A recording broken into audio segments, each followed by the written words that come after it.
He went through with as fine a tooth comb as you can imagine. It's my 2005 Camry that today I'm going to put tie rod ends on it, and also a dust boot on the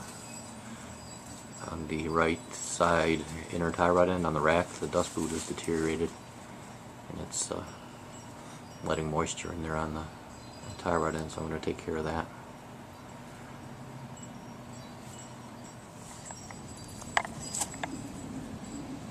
Now, what I'm going to do, this is one of the few times you can get away without an alignment when you change the tie rod ends. Now my car, I'm real happy with the tire wear, no issues there, my steering wheel's straight, never had any problems. I'm happy with the alignment. And my tie rod ends that I'm changing, the outer tie rod ends, there's no play in them, but they creak because they're dry and they're starting to bind. And I've tried getting, they don't have grease fittings, and I've tried getting some lubricant in there, and it's really not working. They're the original equipment, 14 years old, so I'm going to change them today and put tie rod ends on, outer tie rod ends that I can grease. So to avoid the alignment, what I'm going to do is, see, I've marked the tire on each side. I've got the steering wheel straight. Just for reference too, I like to put a little mark on the 6 o'clock position on the tire. And what you do is I'm going to take a tape measure, and I'm going to measure exactly from here to the other side where I've got a mark. And I'm going to measure it a couple times to make sure I have the exact measurement, to the 32nd of an inch from tread to tread across from one side to the other of the car. So then I've got a measure of the toe in exactly as it is now, and I'll put it back to that. So I'm going to change one side at a time, so that, for example, I'm going to do the right side first, and that way this left side is fixed and it'll be a reference. So when I adjust the new one on the other side, it'll be exactly in reference to this, just as it is now, so there'll be no change in the alignment. Now also, as I take it off, I'll do little ballpark measurements on the threads and the adjustment there, so that when I put it on, I'll be in the ballpark when I start my adjustments at first. Now the reason I don't just measure on the tie rod and the threads is because your replacement tie rod ends, they're not exactly the same dimensions as the original equipment, and then it's harder to measure to the ball on the socket. It's just not as precise. You can get it in the neighborhood, but I've found it's not precise. But if I get a measurement from this tread to the other tread, that'll be exact, and so my alignment should be unchanged when I'm all done. And so, but if you have if you had play in the tie rod ends, you could move the tire back and forth and take a measurement. Split the difference between one way and the other way. That could be a little awkward, but that'll get you in the ballpark. But if you do have play in the tie rod ends, I would recommend that you do need to get an alignment, because it's easy to be off a little bit, and then you get bad tire wear and everything. But I'm going to get away with it today. I won't have to pay for an alignment. You don't have a helper, I just used a piece of tape, and that worked nice. It held my tape measure on there where I wanted it.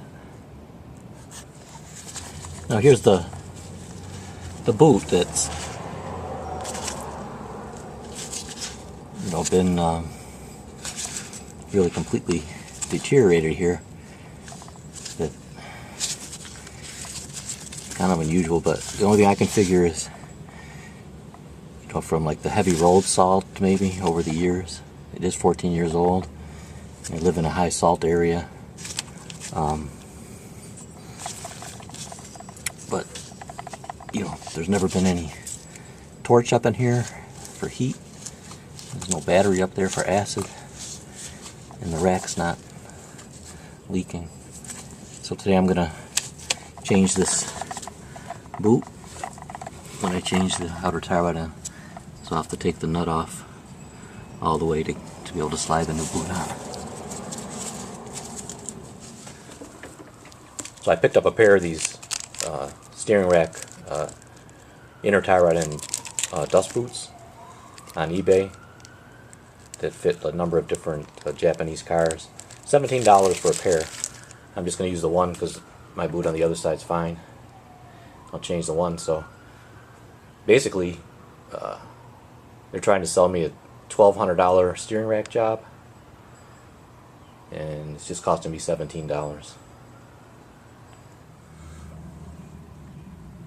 So basically, to take the outer tie rod end off, the first thing to do is loosen up this nut. So I've sprayed it with some WD-40 because it can be kind of rusty. And then this is the first thing you want to do is break this free.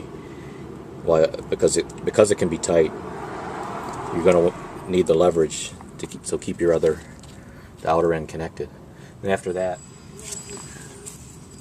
once you've freed up the inner nut, work it back and forth a little bit, but keep it in the same position because I'm going to want to measure it. Then you want to break free your outer tie rod end from this inner tie rod end, which shouldn't be too hard, but it's good to make sure this is loose on there while you still have it attached on your end, which I do. So that ensures that I'll be able to spin the end off no problem once I detach it. A couple things on removing this lower nut. Sometimes you'll get the cotter key out, sometimes it'll be stuck in there. So I just snipped it off. In this case it was stuck in there. And once you snip it off, you can get your socket on here. In this case, on the 05 Toyota Camry, there's a 17mm. Then I just back it off enough to so that it's about flush with the end of the threads there. And then you take a hammer. See, I tapped it loose already. And that's that. A little trick. Sometimes then when you go after you've hammered on the nut, it may be stuck on there just a little bit. So and then when you go to take it off, since you got your ball end free here in the spindle, it'll just spin. So a little trick: just take a nice hefty pry bar, pry down, pressure the socket end back into the spindle, and that'll give you enough friction to spin the nut off. Now I like to reuse the original clamp. They give the plastic tie straps with this, but I'd rather reuse the original crimp clamp if at all possible. And of course the outer clamp. So I'm going to lube that up, put the new boot on, and we should be good to go. These are the plastic wire ties they give you. I really don't like to use those. If you can see in there, I had loosened up that original clamp a little bit with just a small screwdriver tip, and I was able to slide it off. And so then I was able to slide the new one on, and now you can see the crimp point. You can put that anywhere, so I put it where I could get at it easily on the top here. And I'll just take a pair of side cutter pliers and squeeze those sides in. Put a little more tension on there, and that'll be it. Now they make a tool for that, a crimp pliers, which I do have, but you'll find a lot of times you don't have access to get it on there. So if you're careful, you can use a pair of side cutters and just squeeze that in gently. But I'd much rather have the original metal clamp on there than those wire ties. You don't want to forget your outer clamp before you put your outer tie rod back on. Here's my new tie rod end. It comes with a grease fitting, which is nice. And so to get it in the ballpark, I counted the threads on both sides of the nut. I have 9 threads on the inside there and 22 on the outside. That gets my nut in and about the right position, and I compared the 2 tie rod ends, the new one and the old one, and the dimensions are pretty close, so I should be right in the ballpark. And then I'll go ahead and align it back to my original marks on the tires. I like to lube up the threads on both sides of the nut, and I like to use this Endura stuff. It goes on liquid and then thickens up.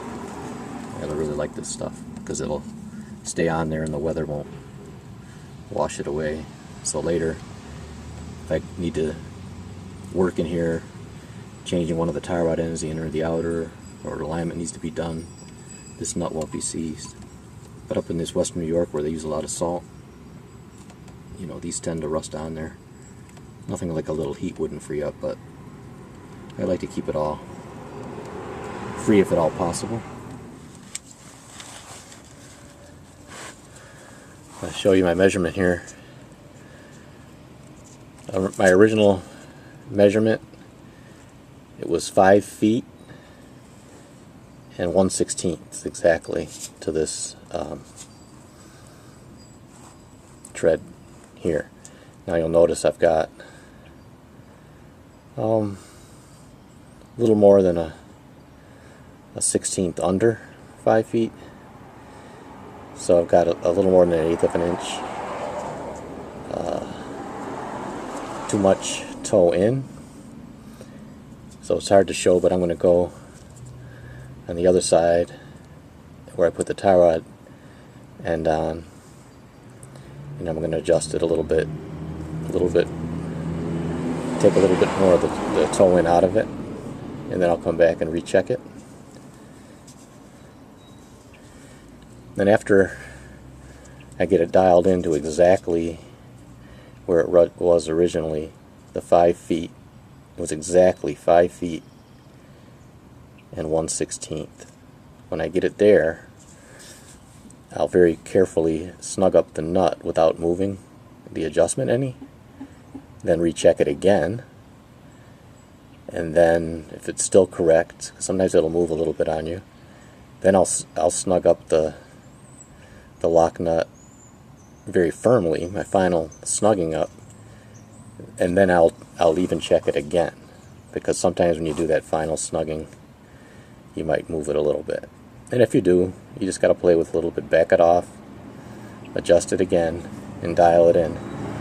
But since I didn't have any play in my tie rod end that I changed, and I got an exact measurement on the toe in, I'll be good to go.